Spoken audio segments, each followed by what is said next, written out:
So what's up guys, Zenogrid here, back again with another video.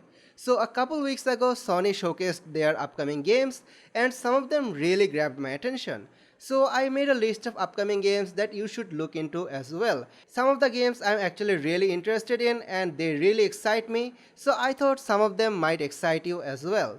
Now since the games are coming from Sony Showcase, some games are gonna be PlayStation exclusive, but most of them are not. So without wasting any more time, let's get right into it, shall we? Now let's start by addressing the elephant in the room, which is Spider-Man 2. Spider-Man 2 is the successor to Spider-Man 1 and Spider-Man Miles Morales by Insomniac Games. In Spider-Man 2, you get to play as both Peter and Miles, and not only that, both of them actually have new abilities now, and some of them can be seen from the trailer. And not only that, there's also Venom, and well, he's connected with Peter, so I'm actually hoping for a really exciting gameplay, and I'm really excited to see what the game brings. Now the thing here is that Spider-Man and Spider-Man Miles Morales are both available for PC, but Spider-Man 2 is gonna be a PS5 exclusive. And I'm actually considering buying a PS5 just for playing this game. Now this game is PS5 exclusive, but the next game on the list is not. I am a huge Assassin's Creed fan. It was one of the first game series I played and it feels so good to see Assassin's Creed going back to their roots. Assassin's Creed Mirage is the upcoming Assassin's Creed game where you play as Basim and the game is said to be held on Baghdad. There's definitely Arabian theme going on here, and also the game mechanics seemed like a cross between new and old Assassin's Creed games. I saw some hint of Assassin's Creed Unity there, and also some like Kombat from Valhalla. Now only time will tell the rest. By the way, Assassin's Creed games are available for almost all platforms, so I think you should be excited about this one as well. The next game on the list here is Alan Wake 2. After 13 years, Alan Wake is finally getting a sequel to its first game. Now Alan Wake 2 is a survival horror game where you play as either Alan Wake, who well is the main protagonist, or you can also play as Saga Anderson, who is an FBI agent. She was tasked to investigate on a small town full of ritualistic murderers, which turned into a horror experience for her. By the way, you actually have to play as both of them. Now I've never played Alan Wake, but the good thing here is that Alan Wake 2 is gonna be a standalone game, so you don't have to play the older games for this.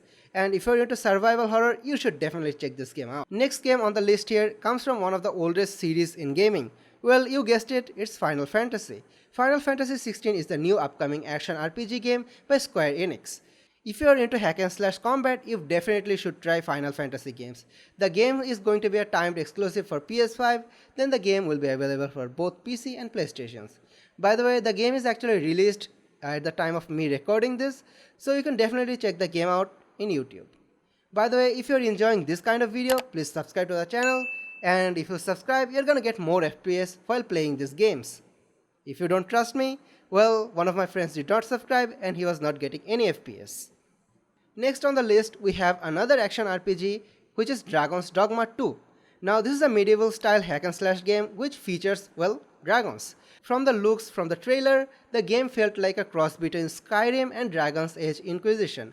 But well, that's just coming from the trailer. The reality will only be known after release. Now I have never heard of or neither did I play Dragon's Dogma before, but upon digging a little bit I found that Dragon's Dogma actually has a huge community that you can look into.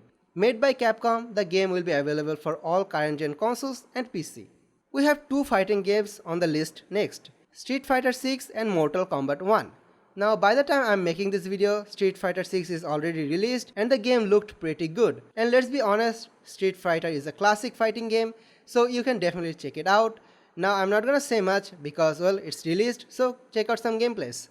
On the other hand, Mortal Kombat series is getting a reboot with the release of Mortal Kombat 1. The visuals, storytelling from the trailer seemed amazing. Now if you have never played Mortal Kombat before, you should definitely try Mortal Kombat 11 or 10. Now, if you played Mortal Kombat, then I don't think I have to explain much to you. Since the series is getting a reboot, do you think the characters are gonna get new abilities? Let me know what you think about that. Phantom Blade Zero is the third action RPG we have on the list. Now, Phantom Blade Zero caught my attention out of the blue. I have never heard of it, never have I played it. Now, Phantom Blade is not exactly a new series, it's actually quite old, but I have never heard of it. This game is a Chinese themed action RPG game, which means it will be quite similar to Sekiro and Wulong. Now I'm not sure if it's gonna be a Souls-like game, but looking at the trailer I can say that this game is gonna have interesting combat system. So hoping for the best on this one. I'm gonna end this video with Ghost Runner 2. Ghost Runner 2 is a sequel to Ghost Runner set only after 1 year of the events of first game. So you definitely gotta play the first one for this one. In this game, you're gonna get to play as Jack again, but with a much more expanded experience. Now Ghost Runner 2 is a cyberpunk themed action platformer which will only be released for PS5 this year. So well, that's it for today. Let me know if you guys liked the video or not. I'm actually trying to explore new video ideas, and thanks for watching. See you guys in the next video.